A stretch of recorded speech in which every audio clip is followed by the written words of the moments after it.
ভিড়ের চাপে পরের স্টেশনে নামতে বাধ্য হলো এক বয়স্ক মহিলাকে। কেন্দ্রীয় পরিবহন আইনের প্রতিবাদে বাস ড্রাইভারেরা যাত্রীবাহী বাস চালাচ্ছেন না, ফলে যাত্রীরা দুর্ভোগে পড়েছে। বাস বন্ধ থাকায় ভিড় উপচে পড়ছে ট্রেনে। লম্বা লাইন ভারতীয় রেলের বাঁকুড়া জেলার সোনামুখী স্টেশনের টিকিট কাউন্টারে।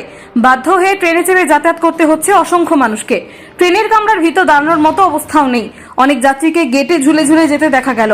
এক বয়স্ক মহিলা যে স্টপেজে নামার কথা, ভিড়ের চাপে নামতেই পারলেন না, বাধ্য হয়ে পরের স্টেশনে নামতে হলো।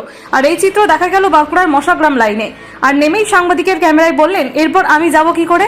এক যাত্রী বলেন, যেভাবে ড্রাইভারদের ধর্মঘট চলছে, মনে হচ্ছে দেশের অভিভাবক বলতে কেউ নেই। আর কতদিন ভোগান্তি পোহাতে হবে। কিসে এলেন আজ? ট্রেনে এলাম আজকে। কেমন ভিড়? প্রচুর ভিড়, মানে জায়গা নেই। যাত্রীরা সব দরজায় বসে বসে এলো। এই কারণটা কি ভিড় হওয়ার এত কারণ? কারণটা হচ্ছে চতুর্দিকে বাস ধর্মঘট, মাঝে মাঝে রাস্তা জাম হয়ে যাচ্ছে, কেউ আটকে দিচ্ছে বাসে। দুর্ভোগের শেষ নাই যাত্রীদের।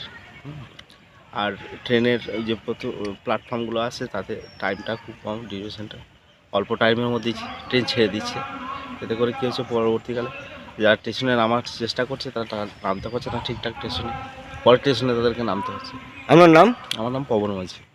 আজ ট্রেনের বিশাল দুর্ঘটনা। আমার বাড়ির কেউ লোক নাই, স্বামী নাই, ছেলে নাই।